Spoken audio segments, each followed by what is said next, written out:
আসসালামু আলাইকুম ভিউয়ার্স। আজ আমি আপনাদের একটি গুরুত্বপূর্ণ প্রোগ্রাম দেখিয়ে দিব। সে ঝুঁকি অবলকে যে প্রোগ্রামটি হচ্ছে মেমোরি লক। অনেক সময় দেখা যায় আমাদের মেমোরি লক করে রাখতে হয়। তো এই মেমোরি লকটা হয়ে গেলে মানুষের পাসওয়ার্ড মারা হয়েছে, পাসওয়ার্ডটা আমরা ভুলে গেছি। এরকম ভুলে যাওয়া পাসওয়ার্ডটা আমরা কীভাবে রিসেট করব আমি আপনাদেরকে এই ভিডিওর মাধ্যমে সেটি দেখিয়ে দেব। আর ভিডিওটি অবশ্যই আপনারা সম্পূর্ণ মনোযোগ সহকারে দেখবেন। আর ভিডিওটি ভালো লাগলে ভিডিওটিকে একটু লাইক এবং চ্যানেলটিকে সাবস্ক্রাইব করে আমার চ্যানেলের সাথে থাকবেন। আর যারা এখনও সাবস্ক্রাইব করেন নাই বা নতুন হয়ে থাকলে তারা অবশ্যই সাবস্ক্রাইব করবেন। চলুন আমরা মূল ভিডিওতে চলে যাই। আপনারা দেখতে পাচ্ছেন এই বাটনে প্রেস করলে এখানে P0 থেকে শুরু করে সম্পূর্ণ প্রোগ্রাম আসার কথা, কিন্তু অনেক সময় দেখা যায় এখানে প্রেস করলে এখানে 0000 দেখাবে। এই লকটি আমরা আপনাদেরকে ক্লিয়ার করব। এই লকটি কোন প্রোগ্রামে গেলে হয় সেটিও আমি আপনাদেরকে দেখিয়ে দিব। অনেকে ভাবতে পারে যে এই লকটি খুব সোজা, আসলে সহজ নয়, খুব একটু কঠিন। চলুন আমরা ভিডিওটি শুরু করি।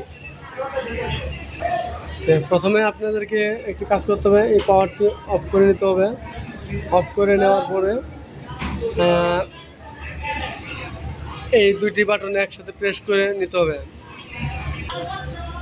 এবার এই দুইটি বাটনে একসাথে প্রেস করার পরে সুইচ দিতে হবে। এরকম সুইচ দেওয়ার পরে এমন একটি ইন্টারভিউ আসবে, এটাকে আমাদের 53 নম্বর প্রোগ্রাম আনতে হবে। আনার পরে এটি চাপ দিতে হবে। এখানে আমরা যদি যে কোনো সংখ্যা দিতে পারি, যে কোনো সংখ্যা আমরা দিয়ে নিতে পারি। এবার দেওয়ার পরে এই বাটন দিয়ে সেভ করে নিতে হবে। সেভ করার পরে দেখতে পাচ্ছেন যে এই যে আমাদের মেমোরি লক হয়ে গেছে। তো অনেক সময় দেখা যায় মেমোরি লক হওয়ার পরে এই লকটি আমরা কীভাবে ছোটো ভুলে গেছি, সেই সময় আমাদের করণীয় কী? এই করণীয়টা হচ্ছে, সমস্যার সমাধান হচ্ছে আমাদেরকে এই বাটনটি আবার অফ করে দিতে হবে। পাওয়ার অফ করে দেওয়ার পরে আমাদের কাজ হচ্ছে এই তিনটি বাটন একসাথে চাপ দিয়ে নিতে হবে। চাপ দেওয়ার পরে আমাদের সুইচ দিতে হবে। এরকম সুইচ দিতে হবে। সুইচ দেওয়ার পরে এমন একটি ইন্টারভিউ আসবে।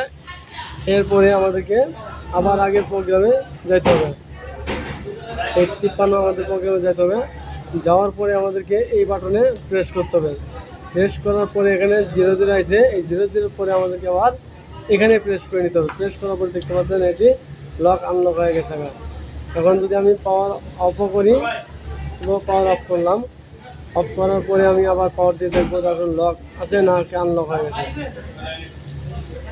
এইভাবে আমি আবার পাওয়ার দিব দেখবো যে আমাদের মেমোরিটি আনলক হয়ে গেছে।